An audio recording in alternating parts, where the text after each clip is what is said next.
یہ بھی کہا گیا انہوں نے ایک عجمی غلام اپنے گھر میں کوٹڑی میں بند کیا ہوا ہے جو پچھلی کتابوں کا عالم نے ان کے گلے کے اندر گردن میں رسی باندھی اور چھوکروں کے حوالے کر دیا، گھسیٹو اسے مکے کی گلیوں میں۔ یہ لوگ پہنچے فریاد لے کر، اے نبی دیکھ رہا تھا لوہے کی کنگھیوں سے ہڈیوں کے اوپر سے گوشت نوچ تقریباً نہتے اور وہ کیل کانٹے سے لیس، جیسے کہ ہم دیکھ چکے ہیں کہ نبی اکرم صلی اللہ علیہ وسلم پر جو تکمیل رسالت ہوئی اس کا ایک مظہر بلکہ مظہر اتم یہ تھا کہ آپ نہ صرف داعی تھے، مبلغ تھے، مبشر تھے، منذر تھے، واعظ تھے، معلم تھے، مربی تھے، مزکی تھے، بلکہ اس کے علاوہ آپ کے ذمہ یہ تھا کہ نظام باطل کو جڑ سے اکھیڑ کر نظام دین حق کو بالفعل قائم کر دیں۔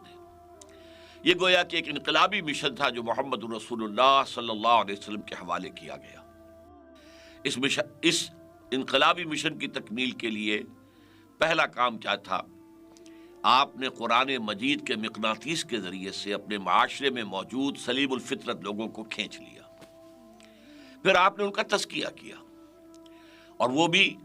قرآن مجید کے ذریعے سے، پھر آپ نے انہیں منظم کیا۔ پہلی جو تنظیم کی بنیاد تھی وہ ایمان بالرسالت، ایمان بالنبوت، اور پھر اس کے بعد آپ نے دوسری اساس بیعت، اور یہ دوسری اساس جو ہے اگرچہ حضور کو اس کی چندہ ضرورت نہ تھی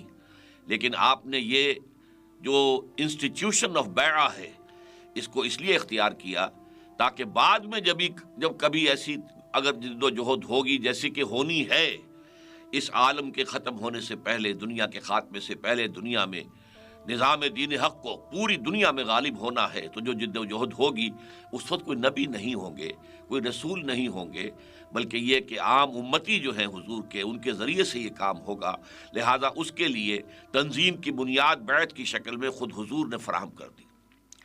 اب آج ہمارا اس سلسلے کا جو تیسرا وہ گفتگو کا معاملہ ہے وہ یہ ہے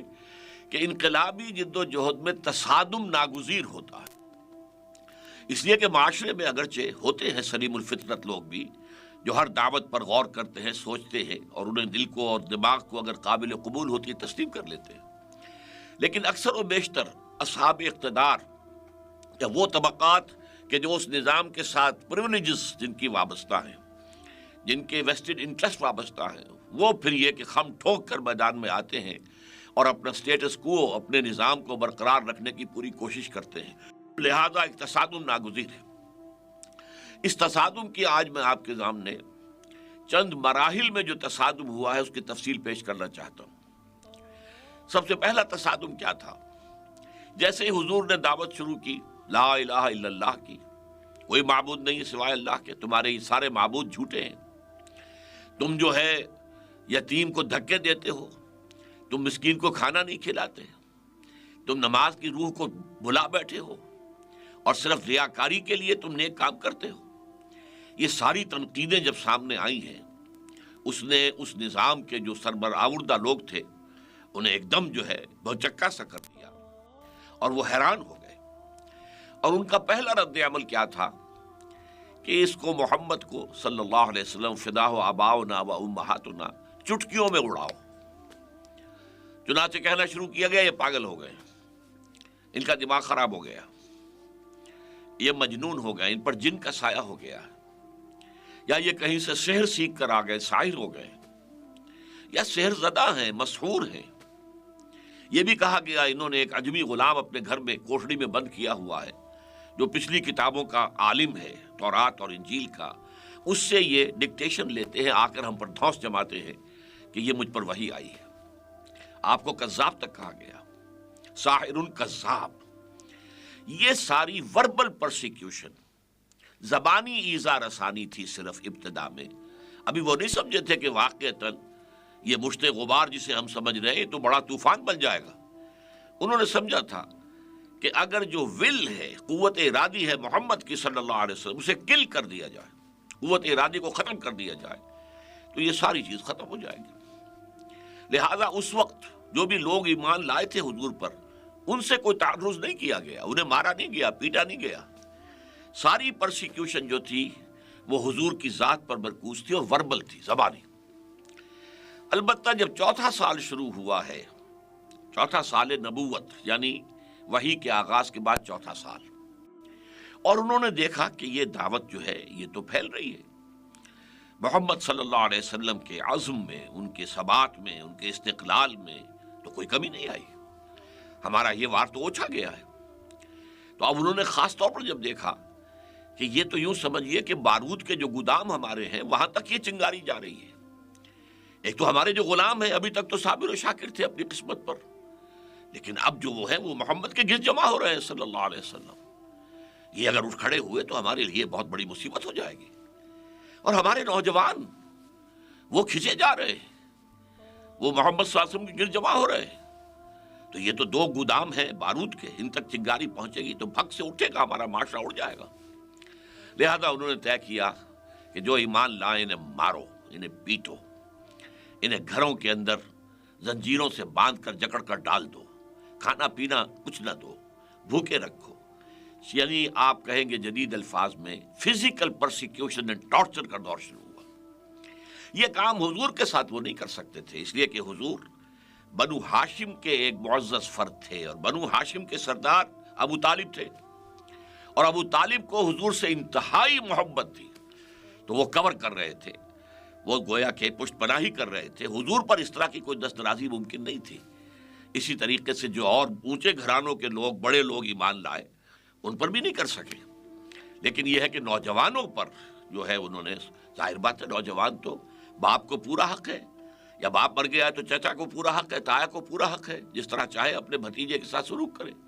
اور غلام اور بانیاں جو ہیں وہ تو ان کی مملوک تھی، انہیں تو قتل بھی کر دے تو کوئی ان سے پوچھنے والا نہیں۔ لہذا یہ دور آیا ہے جو شدید پرسیکیوشن کا تھا۔ پہلا دور جس کا میں نے تذکرہ کیا، اس کے حوالے اس کے نسبت سے میں نے دو آیتیں آپ کو سنائی۔ سورہ ہجر میں فرمایا گیا وَلَقَدْ نَعْلَمُ أَنَّكَ يَضِيقُ صَدْرُكَ بِمَا يَقُولُونَ، اے نبی جو کچھ یہ لوگ آپ کے بارے میں کہہ رہے ہیں، پاگل ہو گئے ہیں، مجنون ہو گئے ہیں، شاعر ہیں، ساحر ہیں، مسحور ہیں، وغیرہ وغیرہ، تو ہمیں معلوم ہے کہ آپ کا سینہ بھنچتا ہے یہ باتیں سن کر۔ یہی لوگ جو مجھے الصادق الامین کا خطاب دینے والے ہیں، جب میں آتا تھا تو وہ اپنی نگاہیں میرے قدموں تلے بچھاتے تھے، آج وہ مجھے کیا کہہ رہے ہیں، پاگل، مجنون، ساحر، شاعر، تو صدمہ ہوتا تھا۔ لیکن سورہ مزمل میں فرمایا گیا وَاصْبِرْ عَلَىٰ مَا يَقُولُونَ وَاهْجُرْهُمْ هَجْرًا جَمِيلًا،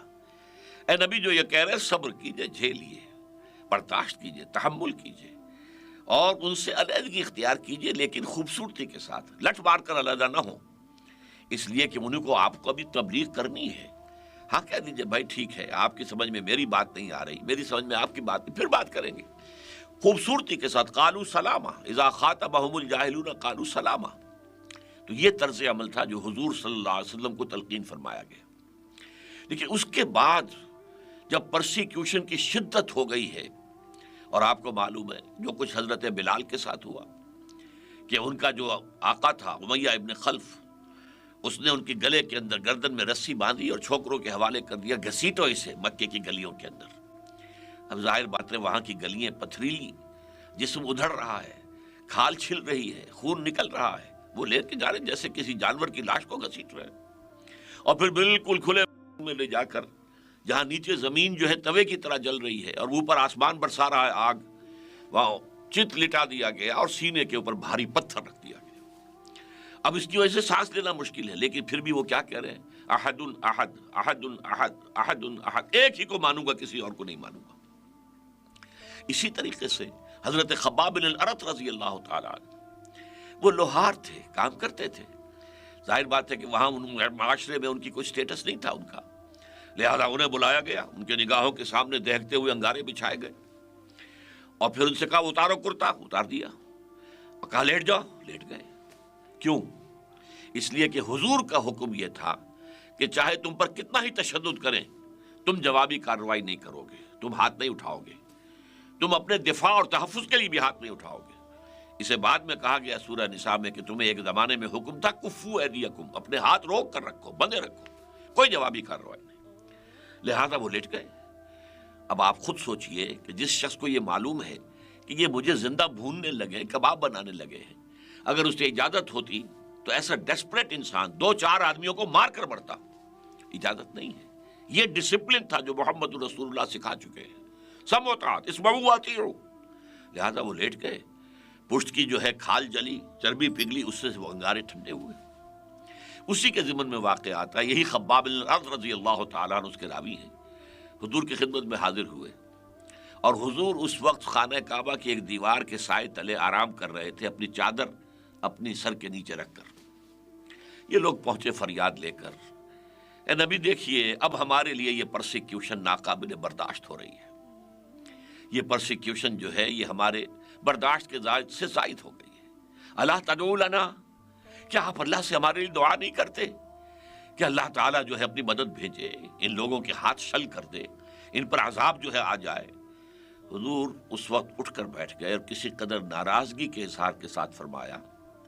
خدا کی قسم تم جلدی مچا رہے ہو، تم سے پہلے تو ایسا بھی ہوتا تھا کہ کسی ایمان کا دعویٰ کرنے والے کو گڑھا کھود کر دھڑ اس کے اندر جو ہے وہ اس کے گاڑ دیتے تھے اور سر کے اوپر آری رکھ کر چیرنا شروع کرتے تھے اور پورے جسم کو دو حصوں میں تقسیم کر دیتے تھے، وہ برداشت کرتا تھا۔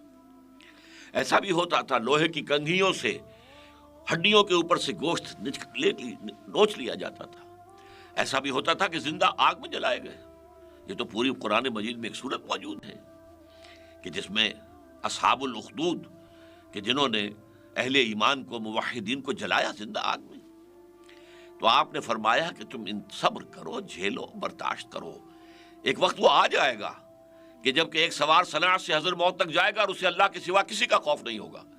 لیکن ابھی وقت ہے، اللہ ابھی تمہیں آزما رہا ہے۔ اسی وقت یہ آیات نازل ہوئی جو میں نے آپ کو سنائی، الف لام میم، سورہ عنکبوت کے آغاز میں، احسب الناس ان یترکوا ان یقولوا آمنا وهم لا یفتنون، کیا لوگوں نے یہ سمجھا تھا کہ وہ صرف یہ کہنے پر کہ ہم ایمان لے آئے چھوڑ دیے جائیں گے، چھوٹ جائیں گے، جہنم سے بھی نجات ہو جائے گی؟ وَلَقَدْ فَتَنَّا الَّذِينَ مِن قَبْلِهِمْ، اور ہم نے تو سب ان سے پہلے جو لوگ بھی آئے ہیں اس راستے پر ہم نے ان کو آزمایا۔ وَلَيَعْلَمَنَّ اللَّهُ الَّذِينَ صَدَقُوا وَلَيَعْلَمَنَّ الْكَاذِبِينَ، اللہ کا تو یہ اصول ہے، یہ قاعدہ ہے جو کبھی تبدیل نہیں ہوگا کہ جو بھی ایمان کا دعویٰ کرتا ہے ہم اسے آزماتے ہیں، دیکھتے ہیں واقعتاً سچ مچ ہم پر ایمان لایا ہے یا یہ صرف زبانی کلامی جو ہے عاشق بنا پھرتا ہے ہمارا۔ تو ہمارا تو قاعدہ یہ رہا، ہم آزمائیں گے، تم جھیلو اور برداشت کرو۔ اس کو ہم کہتے ہیں پیسو ریزسٹنس، اور اس کا حکم رہا ہے سن 4 سے لے کر سن 12 تک، 8 برس تک حضور کا حکم تھا۔ قرآن میں ابھی کوئی آیت نازل نہیں ہوئی تھی، لیکن اصل اطاعت تو تھی محمد کی صلی اللہ علیہ وسلم۔ بمصطفیٰ برسا خیش را کے دی ہم اوست، اگر بہو نہ رسیدی تمام بولا بیست، دین تو نام ہی مصطفیٰ کا ہے صلی اللہ علیہ وسلم، ان کا حکم تھا۔ اس کا فائدہ جو سب سے بڑا ہوا وہ یہ تھا کہ وہ جو معاشرے میں سائلنٹ میجورٹی ہوتی ہے، جس میں ہمت نہیں ہوتی کہ وہ ظالموں کے خلاف کھڑی ہو جائے، لیکن وہ اندھی بہری تو نہیں ہوتی، وہ جب دیکھتے تھے انہیں کیوں ستایا گیا، یہ بلال نے کیا جرم کیا تھا، کیا کوئی چوری کر لی تھی، کیا کوئی ڈاکہ ڈالا تھا، کیا اپنے آقا کی بیٹی کی کوئی بے حرمتی کر دی تھی جو یہ آقا اس طرح سزا دے رہا ہے؟ جب بتایا جاتا تھا کچھ نہیں کیا اس نے، وہ تو صرف یہ کہتا ہے کہ میں اللہ کے سوا کسی کو معبود نہیں مانتا اور محمد کو اللہ کا رسول مانتا ہوں صلی اللہ علیہ وسلم۔ اب آپ بتائیے اس کا کیا اثر ہوگا؟ لوگوں کے دلوں میں ان کی ہمدردیاں پیدا ہو رہی ہیں۔ بھائی یہ خباب بن الارت کے ساتھ عجیب معاملہ کیا ہے لوگوں نے، یہ کیا ہوا، کیوں کیا؟ بھائی کوئی نہیں، کوئی اس کا جرم نہیں، سوائے اس کے کہ وہ کہتا ہے کہ میں ایک ہی معبود کو مانتا ہوں، لا الہ الا اللہ، اور میں محمد کو صلی اللہ علیہ وسلم اس کا رسول مانتا ہوں۔ بس اس سے عوام کے اندر ہی اندر ہمدردیاں جو ہیں وہ حضور اور صحابہ کے ساتھ ہوتی چلی گئی۔ بہرحال یہ پیسو ریزسٹنس بہت اہم ہے سیرت النبی میں، اور بعد کی کامیابیوں کے لیے یہ ایک بہت بڑا عامل ہے۔ اب اس کے بعد تاریخ نے ایک ورق پلٹا اور حضور صلی اللہ علیہ وسلم کو اللہ تعالیٰ نے مدینے میں جگہ دے دی، دار الہجرت بن گیا یثرب، اور وہ اب مدینۃ النبی بن گیا۔ اگرچہ حضور بنفس نفیس وہاں دعوت کے لیے نہیں پہنچے، مدینے کی طرف سے کھڑکی کھلی اور پہلے سال، وہ 10واں سال تھا غالباً، جو نبوی کے 7 آدمی ایمان لے آئے خزرج کے، اگلے سال 15 ہو گئے یا 12 ہو گئے، اس سے اگلے سال 75 ہو گئے، جن کے لیے کہ حضور نے اپنے 2 ساتھیوں کو بھیج دیا تھا تعلیم کے لیے، قرآن سکھانے کے لیے۔ ان میں مصعب بن عمیر تھے رضی اللہ تعالی عنہ، اور عبداللہ ابن ام مکتوم تھے رضی اللہ تعالی عنہ۔ وہ اگلے سال آئے تو 75 آدمی لے آئے، حضور کی جھولی میں ڈال دیے۔ اب انہوں نے معاہدہ کر لیا کہ حضور آپ آ جائیں مدینے، ہم آپ کی حفاظت کریں گے جیسے اپنے اہل و عیال کی۔ بہرحال تاریخ نے ایک عجیب نقشہ دیکھا، چشم فلک نے، مکے والے خون کے پیاسے ہیں، وہاں سے نکلنا حضور کے لیے مشکل ہے۔ 3 دن 3 شب و روز غار ثور میں آپ چھپے رہے ہیں صلی اللہ علیہ وسلم، اور حضرت ابو بکر تھے رضی اللہ تعالی عنہ، اور اس کے بعد بھی جیسے شکاری کتے ہوتے ہیں ایسے ہی کھوجی پھر رہے تھے، کیونکہ اعلان کر دیا گیا تھا جو محمد کو زندہ یا مردہ لے آئے صلی اللہ علیہ وسلم اسے 100 اونٹ ملیں گے۔ ادھر مدینے میں استقبال کی تیاریاں ہو رہی ہیں، کوئی 300 میل کا فرق ہے صرف، اور وہاں پر لوگ بار بار آ کر روزانہ آتے ہیں، صبح سے شام تک انتظار کرتے ہیں کہ حضور کب پہنچے۔ تو وہاں پر وہ آپ کا داخلہ جو ہو رہا ہے وہ بے تاج بادشاہ کی طرح ہو رہا ہے۔ لہٰذا اب یہاں مدینے سے جہاں اللہ تعالیٰ نے تمکن عطا کر دیا حضور کو، آپ کو ایک حیثیت عطا کر دی، آپ بے تاج بادشاہ بن گئے، تو اب آپ نے یہاں سے کفر اور شرک اور نظام باطل کے خلاف اقدام شروع کیا۔ وہ اقدام کیا تھا؟ 6 مہینے تو آپ نے لیے، جس کو میں کہا کرتا ہوں انٹرنل کنسولیڈیشن۔ 6 مہینے میں آپ نے مسجد نبوی تعمیر کرائی، نمبر 1، مرکز وجود میں آ گیا۔ نمبر 2، آپ نے مہاجرین اور انصار کے درمیان مواخات کرا دی، ایک انصاری ایک مہاجر، بھائی بھائی۔ نمبر 3، جو 3 قبیلے یہود کے تھے ان کو ایک معاہدے میں جکڑ لیا،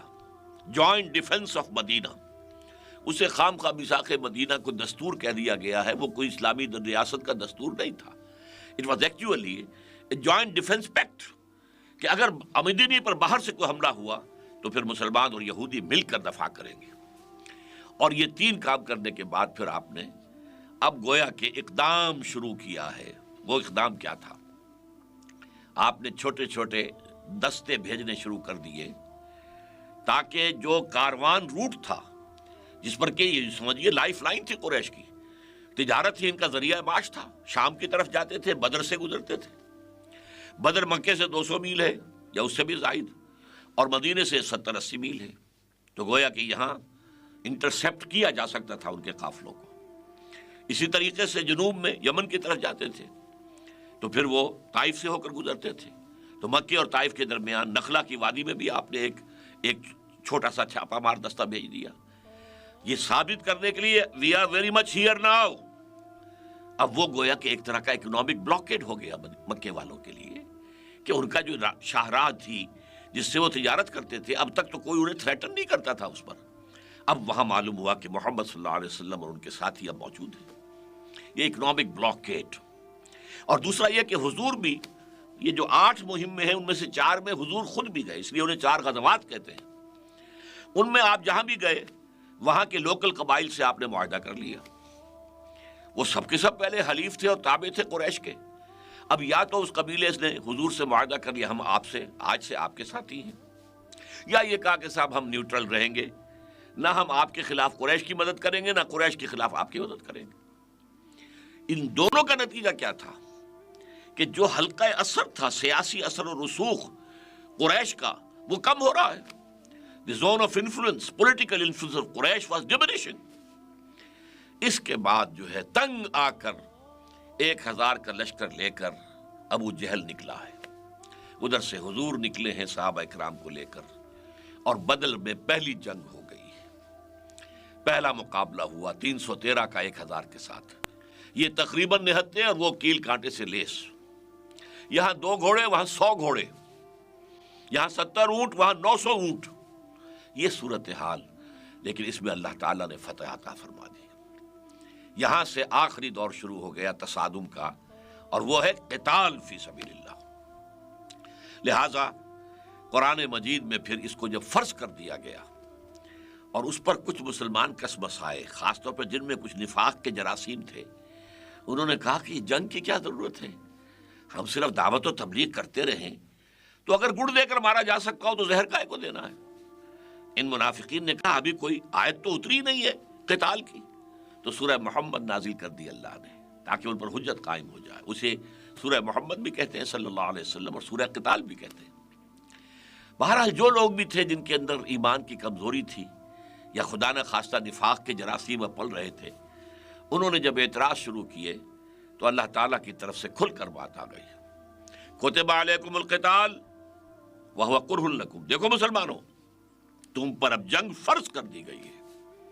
اور وہ تمہیں بہت بھاری لگ رہی ہے، ناپسند ہے، جان کا خطرہ ہے۔ عسیٰ ان تکرہوا شیئا وہو خیر لکم، جان لو تمہارے ایمان کا تقاضا ہے کہ یہ مانو کہ ہو سکتا ہے تم کسی چیز کو ناپسند کرو، حالانکہ اسی میں اللہ کی طرف سے تمہارے لیے خیر آ رہا ہو۔ وعسیٰ ان تحبوا شیئا وہو شر لکم، اور یہ بھی ممکن ہے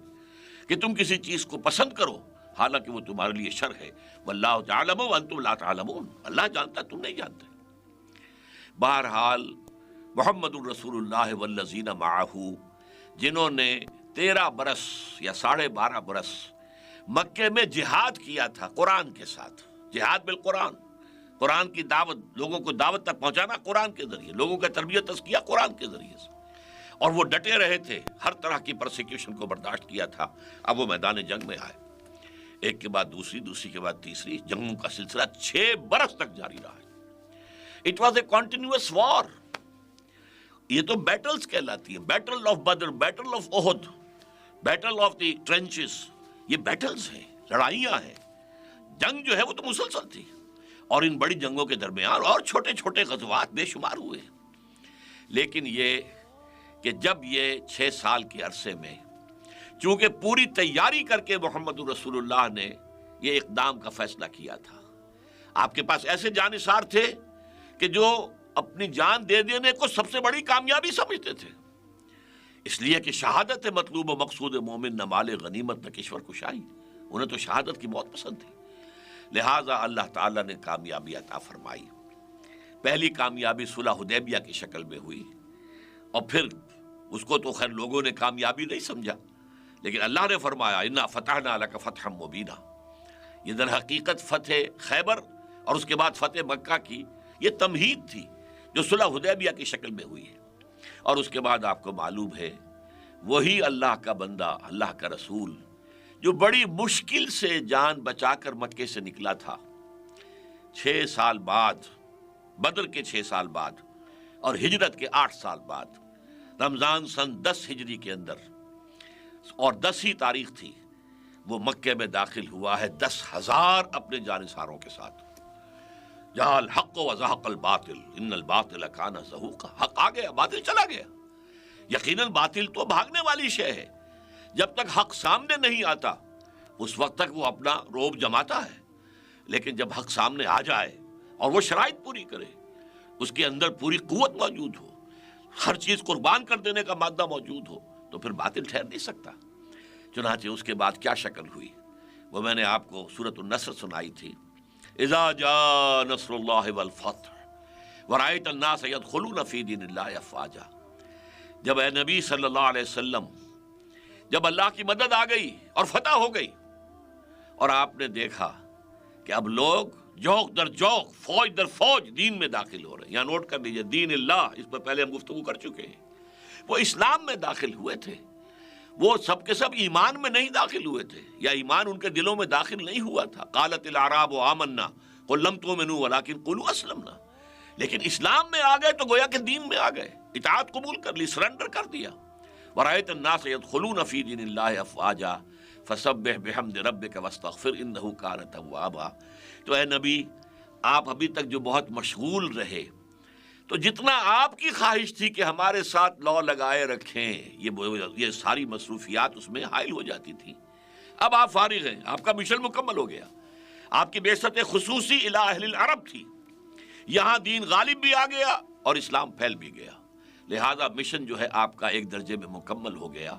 لہٰذا اب آپ ہمہ تن اللہ تعالیٰ کی جانب متوجہ ہو جائیں۔ یہ تھا وہ سارا نظام، تصادم کے مختلف مراحل جن سے گزر کر محمد الرسول اللہ صلی اللہ علیہ وسلم نے اللہ کے دین کو غالب کیا جزیرہ نما عرب میں۔ بارک اللہ لی ولکم فی القرآن العظیم ونفعنی وإیاکم بالآیات والذکر الحکیم۔